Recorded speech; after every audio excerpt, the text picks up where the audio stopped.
어린이 청소년 주일을 맞아서 어린이부 청소년부가 열심히 준비했습니다. 위에서 함께 기도해 주시면 감사하겠습니다.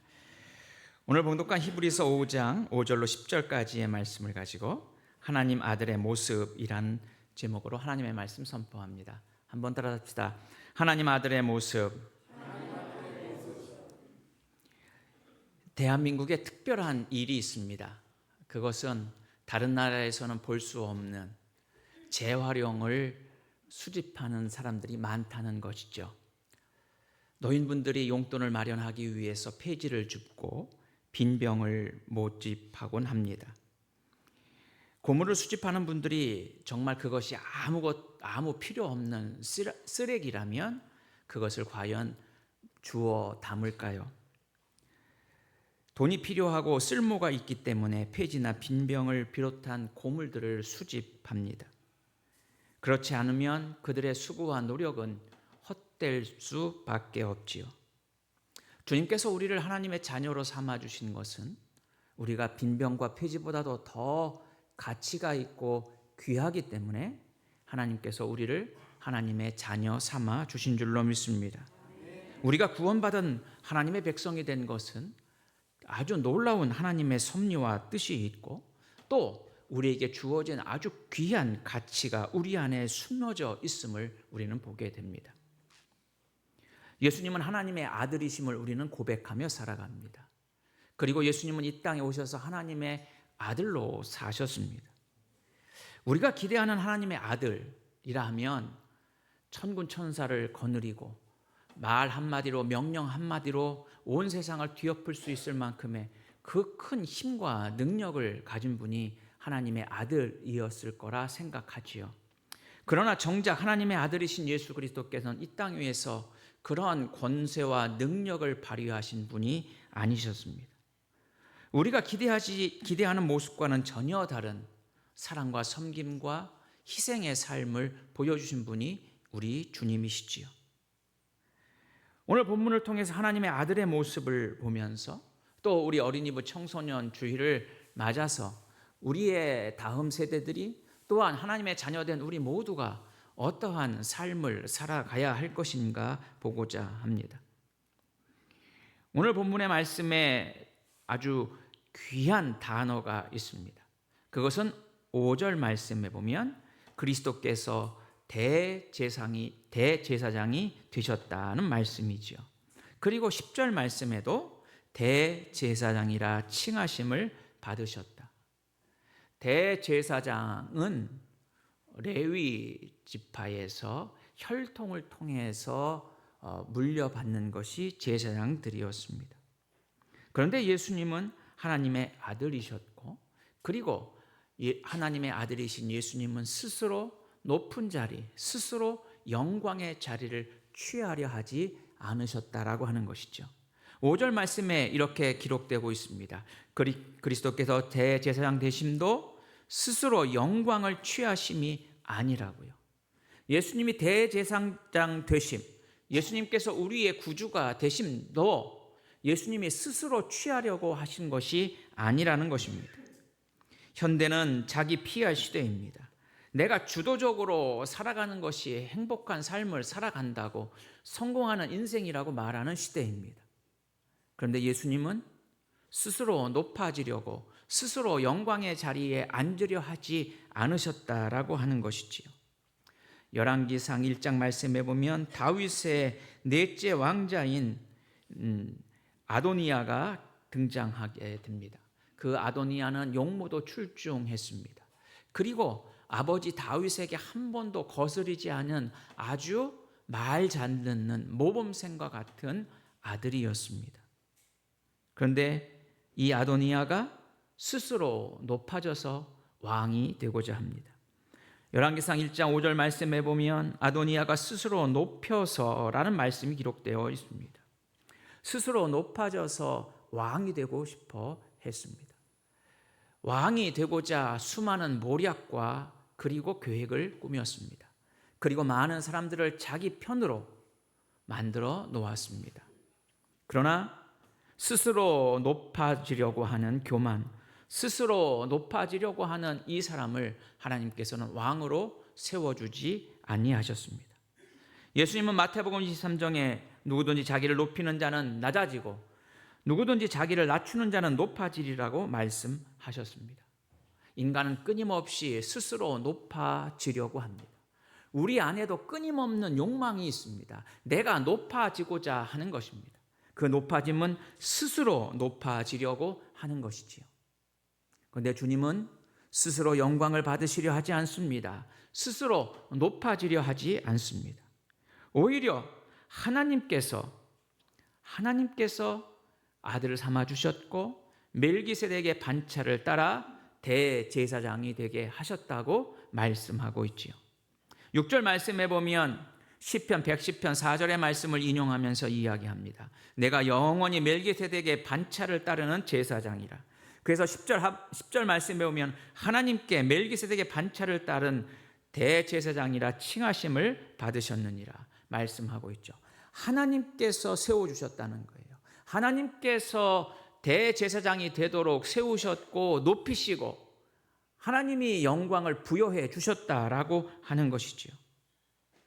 우리가 봉독한 히브리서 5장에는 대제사장에 대해서 말씀하고 오늘 본문에서는 말씀하고 있지만 히브리서 2장 말씀에 보면 예수님의 왕권에 대한 이야기가 나옵니다. 그 앞에 우리 한 페이지 넘기면 2장 9절 말씀에 이렇게 중반절에 기록되어져 있어요. 죽음의 고난 받으심으로 말미암아 영광과 존귀로 관을 쓰신 예수를 보니, 예수님이 영광과 존귀로 관을 씌우셨다는 거예요. 이것은 바로 뭐냐면 예수님의 왕권을 상징하고 있는 거예요. 왕들은 왕관이 있잖아요. 그 왕관은 왕의 영광을 상징하죠.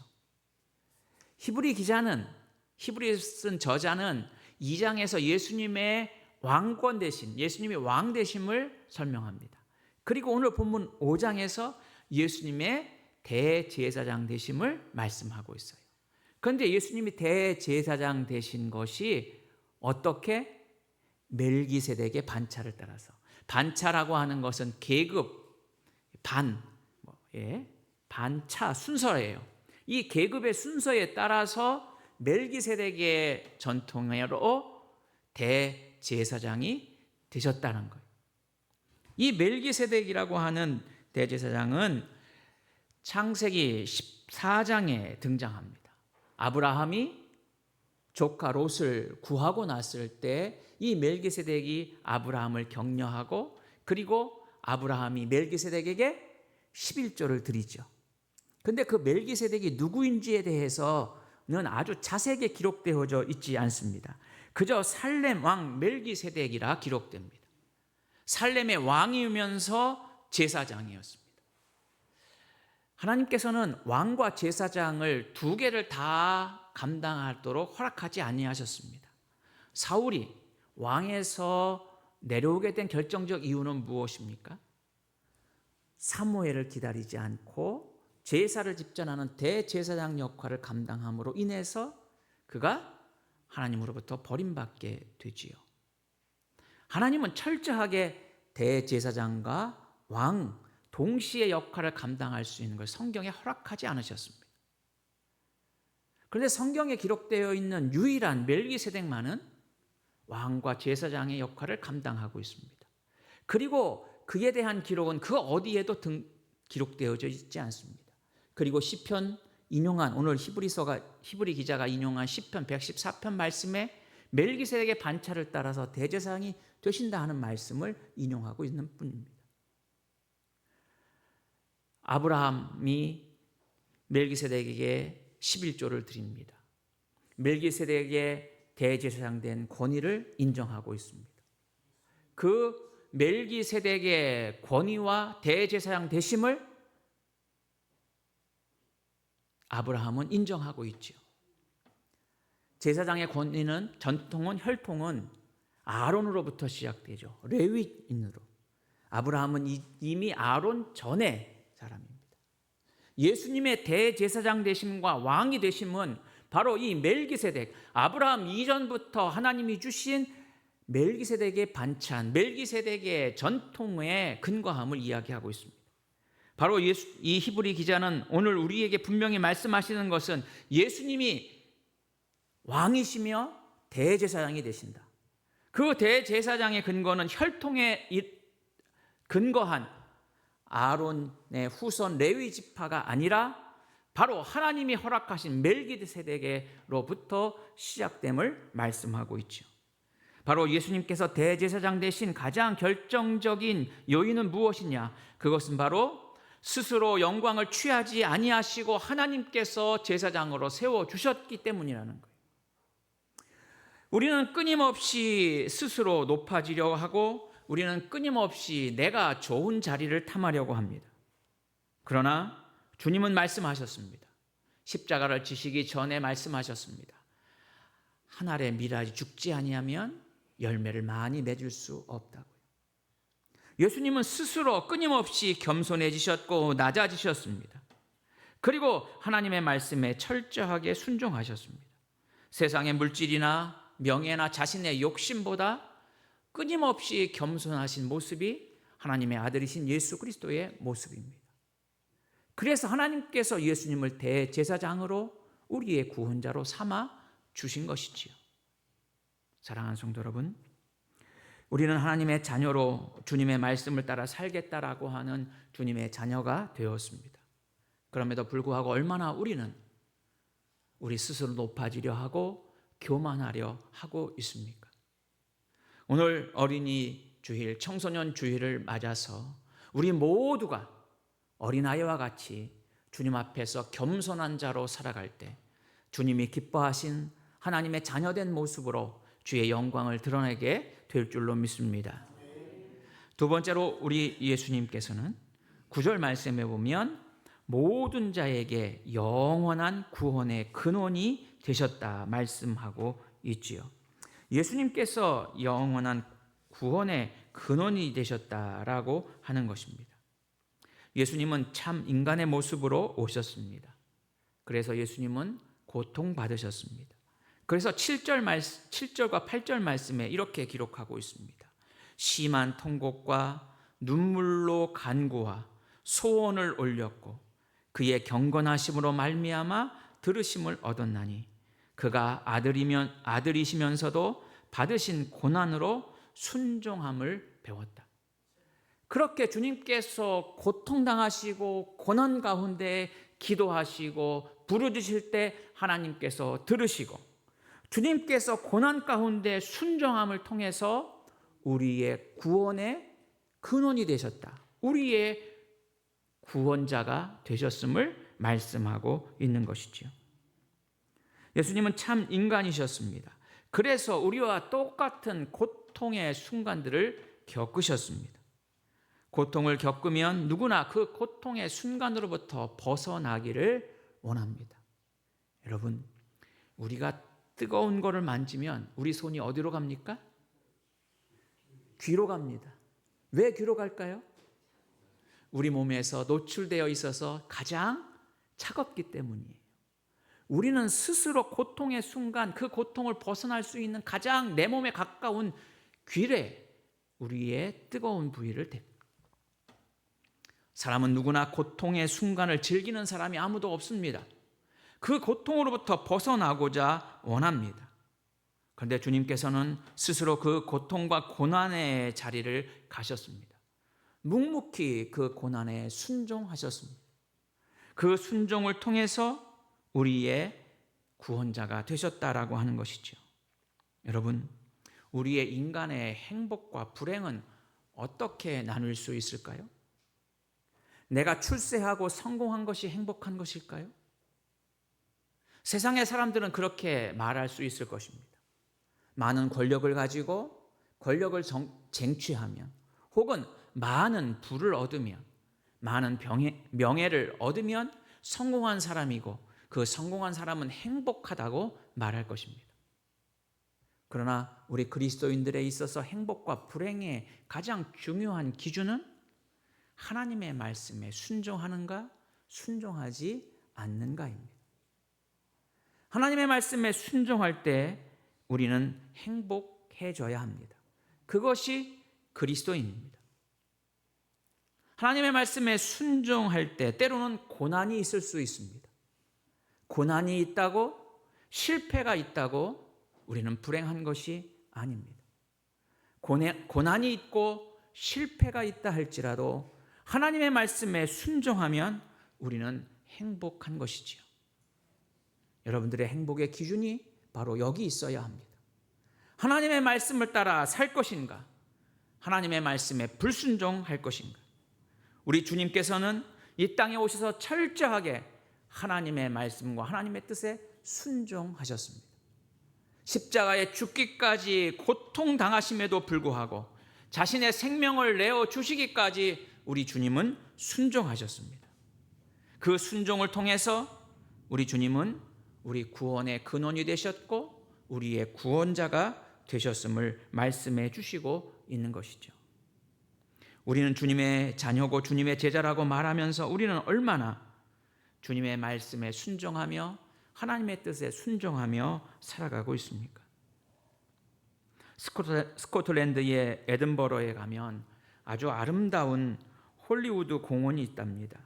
그 공원 정상에 올라가면 한눈에 모든 경치를 내려볼 수 있는 아주 좋은 뷰포인트가 있다고 해요. 그런데 그 정상에 올라가려면 마치 깎아놓은 수직과 같은 암벽을 통과해야만 합니다. 한 청년이 그곳에 올라가다가 중간에 이르렀을 때 더 이상 올라가지도 못하고 내려오지도 못할 상황에 놓였습니다. 경찰이 도착해서 사태를 파악하고 그리고 이 청년을 구조하기 시작합니다. 경찰이 암벽 꼭대기에서 청년에게 밧줄을 던져줍니다. 그리고는 이 청년에게 말합니다. 그 밧줄을 잡으라고요.